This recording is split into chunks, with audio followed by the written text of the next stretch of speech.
Here's what everyone gets wrong about Germany and France. They're neighbors. They share a border. They're both European heavyweights. So people assume they're variations on the same theme. They're not. Germany runs on systems. France runs on culture. And once you see that difference, everything else clicks into place. Let's compare them across 10 categories, and by the end, you'll know exactly which one fits the way you want to live. Let's start with the raw numbers, because they set up everything else.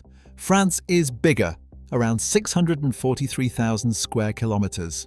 Germany comes in at about 357,000 square kilometers, nearly double the land area. But here's the twist. Germany has more people. France sits at around 68 million. Germany is about 84 million. That creates a completely different spatial reality. France averages about 106 people per square kilometer. Germany is closer to 235. What that changes is everything. How cities feel, how nature is accessed, how crowded daily life becomes. France has room to breathe. Germany packs more into less space. Now let's talk about where people actually spend their time. Germany's cities often feel rebuilt. World War II flattened much of the country, so what you see now is often careful reconstruction mixed with modern efficiency. The old towns that survived, Rothenburg, Bamberg, Heidelberg, are stunning, but can feel almost too perfect, like open-air museums. Architecturally, German cities lean functional. Half-timbered houses in historic quarters, clean modernist lines in rebuilt districts. Form follows function, beauty through purpose, not ornamentation. France's cities feel continuous. Paris, Lyon, Bordeaux, they carry centuries without the same rupture. Haussmann boulevards, medieval quarters that evolved organically. Even a random apartment building in Marseille often has carved balconies and decorative ironwork that serves no purpose except aesthetics. The tell is this: Germany's cities impress you with order. France's cities seduce you with coherence. Germany says, "Look how well this works." France says, "Look how long this has lasted." Both are serious food cultures, but they express it completely differently. Germany treats food like fuel done right. World-class bread, over 300 types. Regional sausages, Bratwurst in Nuremberg, Currywurst in Berlin, Weisswurst in Munich. Beer treated with the kind of reverence other countries reserve for wine. But eating in Germany often feels transactional. You sit, you order, you eat, you pay. It's good, it's just not lingering. France treats food like theatre. Meals have acts. A proper French lunch can stretch 2 hours. The waiter won't bring the bill until you ask. Wine isn't just a drink, it's paired, discussed, savoured, part of the ritual. Here's the moment that captures it. In Germany, asking for the bill is normal. In France, asking for the bill too early can feel like you're cutting the performance short. Germany feeds you well. France makes eating feel like an event. France is one of the global centres of art and culture. The Louvre, Musée d'Orsay, Versailles. French culture exports worldwide: film, literature, philosophy, fashion. Impressionism, existentialism, Cannes, haute couture. France performs culture. It's visible, celebrated, central to national identity. Being cultured in France isn't niche, it's expected. Germany has deep culture too. Beethoven, Goethe, Kant, the Berlin Philharmonic, but it often feels more internalized. Germany doesn't broadcast its cultural weight the same way. In real life, that means in France, culture feels like the main course. In Germany, culture feels like a serious side dish. France makes culture obvious. Germany makes you discover it. Before we go further, hit subscribe if you want more breakdowns like this. I promise the country rivalry only gets spicier from here. This is the heavyweight round. Both countries are soaked in history, but the emotional texture is completely different. France's history often feels glorious. Revolution, empire, enlightenment. Even the hard chapters get wrapped in narrative grandeur. History in France is something to inhabit, to reference, to argue about. Germany's history is more complex and harder to celebrate without complication. 2 world wars, the Holocaust, Cold War division, reunification. Germany's relationship with its past is reflective, cautious, critical. Berlin has the Holocaust Memorial in the city centre and doesn't soften it. And then there's the history between them. Germany and France fought 3 major wars in 70 years: 1870, 1914, 1939. Generations of bloodshed, deep mutual suspicion, but after 1945 they chose reconciliation. The European coal and steel community, the seed of the EU, was designed specifically to make another war between them impossible. Today, the Franco-German relationship is the engine of European integration. So here's the takeaway. French history feels like a source of pride. German history feels like a source of responsibility.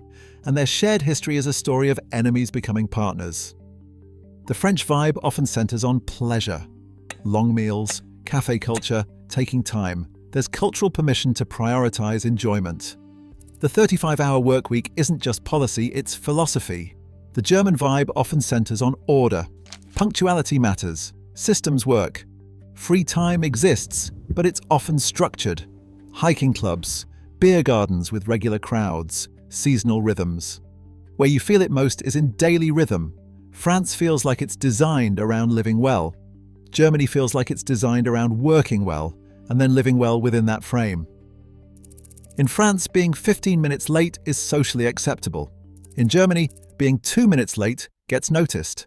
France values spontaneity and pleasure. Germany values reliability and structure. Germany has range. The Bavarian Alps, the Black Forest, the Rhine Valley, the Baltic coast, and a lot of flat, green countryside in between. It's beautiful, but it rarely feels dramatic. German nature is accessible, well-marked, and managed. You can plan a hike down to the minute. France has more geographic intensity, the French Alps with Mont Blanc, the Pyrenees, Provence with lavender fields, the Atlantic coast, the Mediterranean, Burgundy's vineyards, Brittany's rugged cliffs, the Loire Valley with its chateaux. Bottom line, Germany's nature feels reliable and organized. France's nature feels cinematic and diverse. Germany is great if you want to use the outdoors efficiently. France is great if you want to be moved by it. Let's talk travel. Germany is built for planning. Trains run on time. Signage is clear. Systems are logical. You can arrive in a German city without speaking the language and still navigate it in 20 minutes. France is more variable. Paris has excellent public transport. Outside Paris, things get patchier. The TGV is great, but not as obsessively punctual. Highway tolls add up fast. And here's the cultural layer. In Germany, asking for help gets you efficient answers. In France, it can range from charming to indifferent, depending on your luck and your French. The difference in practice, Germany feels frictionless. France feels more human, which means sometimes smoother, sometimes messier. To compare costs, let's use a few proxies. A mid-range dinner in Germany might run you 15 to 25 euros. In France, expect 20 to 40 euros for something comparable. A decent hotel in Berlin or Munich might cost 70 to 120 euros.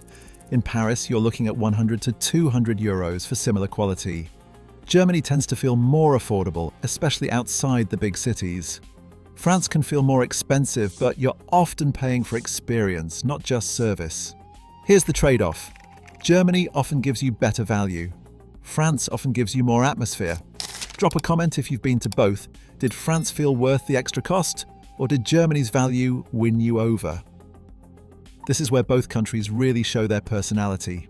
Germany's traditions are structured, seasonal, and communal. Christmas markets are a national institution. Nearly every city has one, running from late November through December. Glühwein, roasted almonds, handmade ornaments, cozy, festive, clockwork. Then there's Oktoberfest, the world's largest beer festival, held in Munich every September. Over 6 million visitors. Traditional Bavarian clothing, massive beer tents, brass bands, deeply rooted in Bavarian culture. France's traditions feel more locally rooted and less nationally uniform. Bastille Day on July 14th is the big one. Fireworks, military parades, street parties. Beyond that, traditions vary sharply by region. Wine harvest festivals in Burgundy and Bordeaux, lavender festivals in Provence, oyster festivals in Brittany. Each region celebrates its own identity. Even daily rituals feel traditional. The morning baguette run, the apéro hour, Sunday market shopping. These aren't official events, they're cultural rhythms. What that means in practice, Germany's traditions often feel organized and communal. France's traditions often feel embedded and regional. So which one comes out ahead? They don't compete on the same terms. Germany tends to win on efficiency, affordability, ease of travel, and functional clarity. France tends to win on culture, food, scenic drama, and lifestyle richness. And that's the whole point. These aren't two versions of the same country. They're two completely different approaches to how a society should feel. Germany is the friend who shows up on time with a plan. France is the friend who shows up late with wine and makes you glad they did. Tell me in the comments, which rhythm suits you better and what decided it?